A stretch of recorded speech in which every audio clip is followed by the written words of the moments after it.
I'm not gonna feel that disappointment again, or I'm not gonna feel that the way I felt so defeated myself again. I'm gonna work hard enough this year to make sure that I'm not gonna be that way, and I'm gonna make sure I'm gonna succeed.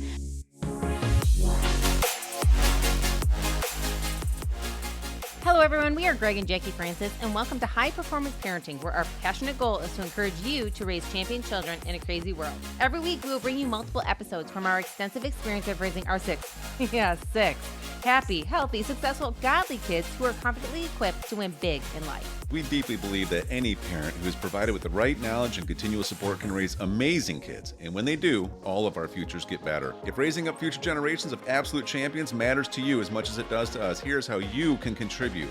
Like and share this podcast with everyone you know. And together, let's embrace this journey of raising champion kids in a crazy world. Okay, we're back. I'm sitting here with Chrissy and Bella, and we are continuing our talk about preparing for varsity tennis tryouts. And we were just getting into the importance of understanding that, of course, it's all about all of us getting on the team to make the experience better. But Chrissy was chatting a little bit about how important it was, especially for you, coming from the place of, you know, she got on varsity last year as a freshman. Her big sisters did not as sophomores. To say they were disappointed was an understatement, right, Bella? Yeah, for sure. And so needless to say, I would just say, you know, I think that they learned a lot on how to better prepare. So that's what we're going over with right now. But Chrissy, you were talking a little bit about the importance of how bad you actually do want them on your team. Right, because last year, I mean, obviously all of us were stepping into the unknown with varsity tryouts, and when I ended up playing mine, I ended up winning a couple matches, and they didn't end up winning all of theirs, right? So the way that tryouts worked out, I ended up making the team, but I made it as like an alternate / last girl kind of thing, and so I was kind of, you know, hanging out, playing different roles every week. It was kind of unpredictable. It was super fun, super cool experience, but I was really missing my sisters when I would go to tryouts all by myself at a different school, right? It's my first time ever doing this, and there was other girls that maybe were not the kindest on the team. And so I really found myself missing my sisters all the time at practice and all the time during tournaments and matches and things. And I was just really, really looking forward to this year when we can all be on. And so I'm super excited about that. Yeah, and even just the encouragement of each other, you know what I mean? And so once we started practicing hard for tennis, what were a couple of things besides the mental part? We got your goals set out for you in November. We talked about the importance of winning as a group, like the goal isn't to just outbeat each other and hurt the other person, but to encourage and get us all on the team. Chrissy explained a little about the importance of, you know, how much she wants you on the team, on that varsity team. You know, what were a couple other things that you personally had to make sure that you were doing to be ready all the time for tryouts? Yeah, I feel like one of the biggest things for me was during some of our other seasons and things, I had maybe some poor form or some things that caused a little bit of injury in certain parts. So like when I was really paying attention to working out, making sure I'm growing strength in certain areas of my body that maybe I wouldn't have in the past, I feel like that was super important for me, slowing down and making sure that I'm taking care of every part of my body so that I can be the best and grow strength and get faster and play from a better, no pain, you know, like healthy state rather than just going full speed ahead, always hitting, always pushing myself and getting worse and worse. I really felt like the advice from you and advice from everyone else was really important, making sure I was slowing down enough to heal before I, you know, go full speed ahead again. Yeah, last year, Chrissy, because you were always trying to prove yourself and honestly, like, wasn't, you know, fully ready for that role because you hadn't planned all year round. Right, I hadn't prepared at all. She kind of came in and gritted it out and beat out everybody else, and boom, she's on a team, but she didn't prepare her body ahead of time. There was a lot of injuries that you hit through the years. Right, and it's hard when I've been sitting around or not playing tennis until 2 weeks beforehand. It's like, now that I'm going full speed ahead and pushing my body consistently, it's not like I'm going to be in the healthiest state, right? So there's a lot of injuries that came from that.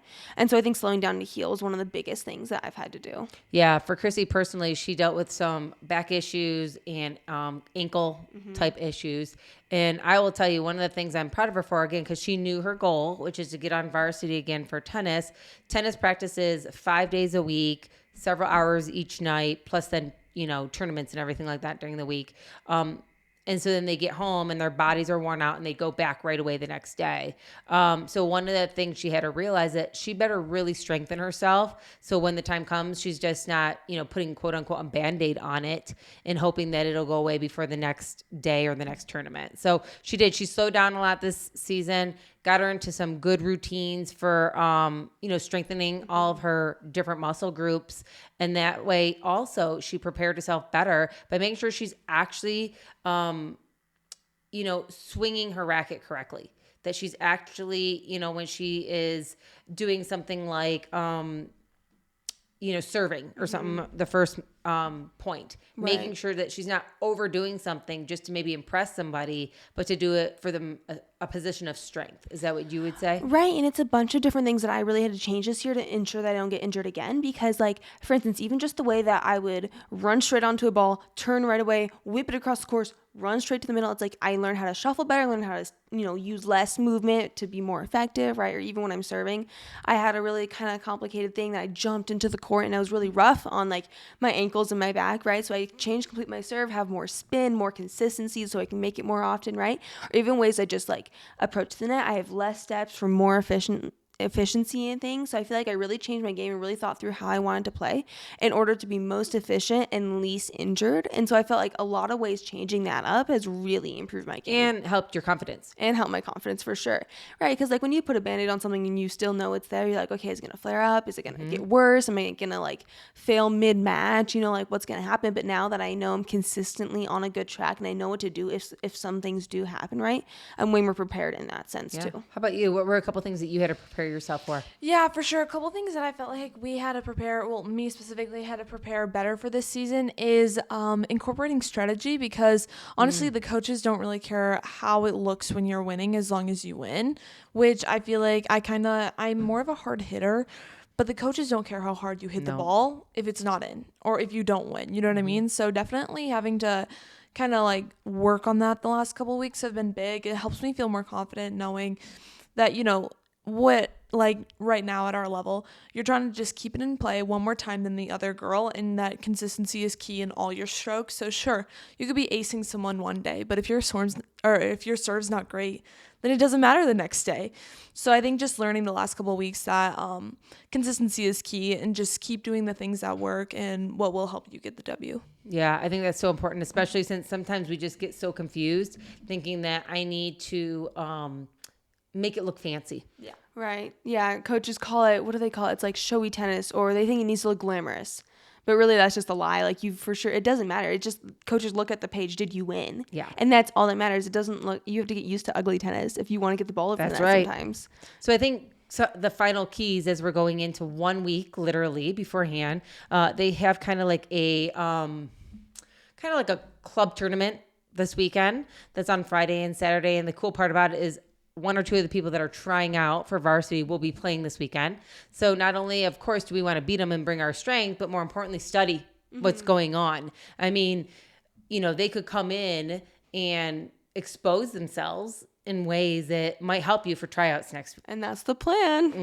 I'm planning on what I'm going to say, what I'm going to do, how I'm going to warm up to expose their weaknesses and their strengths, and so that I can get a really good strategy if I do end up playing them for tryouts. There's like 2 or 3 girls that are playing this tournament. Well, and the likelihood is if you're not, one of your siblings are. Exactly, because there's like 3 or 4 sections and there's 3 of us, so we're going to end up playing them at some point. Another thing I think being prepared this weekend is bringing your mental game, making sure you understand this is a tournament. You know what I mean? So yes, we're going to learn something from it, but we're going to win at it too. Come in with confidence for tryouts starting next week, which is so great. Another great thing about doing this tournament this weekend is kind of getting the jitters out. Yeah. There's going to be, I forget, 20 people playing this weekend? 40 actually. Oh, 40. I misunderstood. Yeah, there's a lot. In our pods though, there's probably like 30 between all of us. Well, I think they have about 40 people. I think they split it up into about 4 different sections. Wow. And so you have like 10 to 12 people in your section that you have to beat out in order to win your section of the tournament, right? So it's really a big deal. So yeah, super exciting. It's like cool because you get to get into the mental stage of, okay, this is a tournament. I'm competing. It's not just against my siblings anymore. It's against other people, and this is important. I need to not lose. Like you feel the pressure before the actual day, and so you can get used to it, and you can actually study how do I react to these situations and things, and then train for it for the rest of this week until tryouts come. So. Which I think is beautiful. So I think that's one thing we changed up this season too, is we got you guys into a tournament the weekend before, which is fabulous. I'm so excited to see that. Right. And then more than anything this week, making sure that you're staying mentally in it, right? Not adding distractions. Comes from preparation, right? confidence comes from preparation. So doing these tournaments and lessons ahead of time have definitely helped like build the confidence. So now it's just going out there and getting the W. Yeah, I think a lot of it too, because you've been playing for so long, you guys have the rhythm. Right. Yeah. We've definitely been around tennis for a long time. We've been around, what's great about it is that we've been around like tennis, the game, but we haven't been around competition forever. You know, since we moved here and got into high school sports, I think that's the reason that we were so unprepared. We haven't played against other people until we moved here, which is about 2 years ago when we actually started playing the tennis season.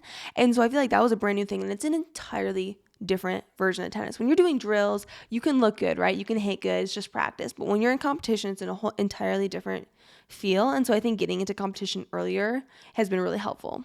And I think the last thing that we're really doing to prep you guys, and really you're prepping yourself now, you're old enough to do it yourself, is making sure that you have the right fuel for the week. You know what I mean? Like at our house, we're clean eaters, we're good eaters and stuff like that, but really making sure that you're taking the time to prep your own snacks for the day. You know, I think back again for tryouts last year, there wasn't any snacks. We didn't know how long it was going to take. Come to find out, you know, it started at 9 a.m. and it didn't end till like 3 p.m. or something like that. And there wasn't any real prep work on even like, you know, the right fuel for your body. I mean, today you guys were already writing down your list. Yeah, exactly. Or enough layers or whatever it is. The things that kind of bite you later in the day if you're not prepared was definitely, I feel like we're a lot more prepared now going into this season. Yeah. Right, because last year we kind of brought a pair of sweatpants and a sweater thinking it'd be one match. And one racket. Right? Exactly, in a racket. But now you like, I mean, I did tryouts and I popped a string on my racket one day after tryouts. I was like, holy cow, good thing it wasn't during, right? And so like just like little things like that you need to prepare for, right? And so like I think that's really important. Yeah, I think all that combined, needless to say, we're super excited. And the cool part is you guys try out, you're going to make it, but then we have to do it again in 1 month, right? Because Drews and Ellie try out next. And I was telling Drews and Ellie, because they're in like junior high. And so their season is like 1 month behind you guys. I feel like they're stronger than ever also, just for the simple fact that they've been practicing with high schoolers at this point. You know, I think for one, Ellie feels more confident. I know for sure. Drews also. And again, they have to do same tryouts. You guys are showing that example, what this looks like. They have to go in and, you know, they could either get on JV or they can get on varsity. And again, when they tried out last year, I don't think they were fully prepared.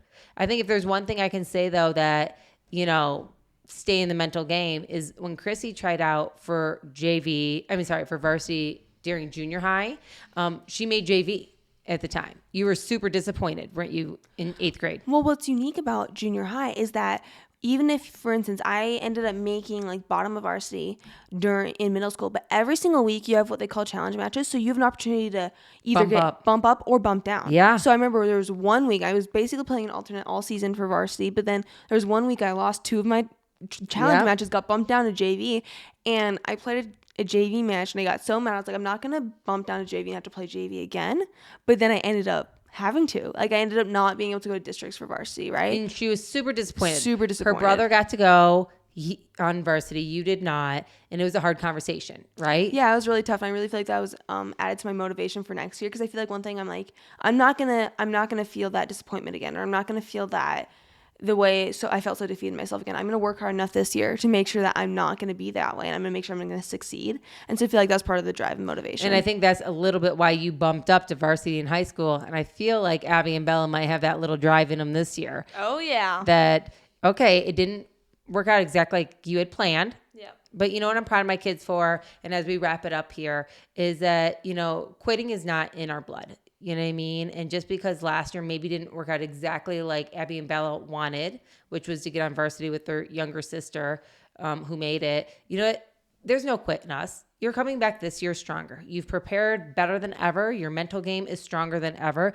Obviously, you're stronger physically too, but you're ready. And now we just need to beat everybody on the court. You know, I'm sure everybody could say it's really difficult. There's politics that are always involved. You know, we have a couple people that don't even need to try out and we don't understand why. The coach might be in a foul mood that day, or he just might be acting weird, or she might be acting weird. It doesn't really matter. At this point, we've been telling our kids, we're going to beat everybody on the court. We're bringing our A game. We're going to have ourselves prayed up, ready to go. So I'm really excited. Next week, our tryouts, and I'm not sure when you listen to this podcast, but we're excited for it. We're ready for it, and we're going to let you guys know the results when we're all done. Super excited. Bye. Have a good one. Hey everyone, thanks for listening and thanks for your love and support. We hope that today's episode added tremendous value to you and your family. It would mean so much to us if you would partner with us on our mission of helping parents around the globe raise champion children in this crazy world. To do so, simply take a moment to like and share this podcast with everyone in your network. See you next time.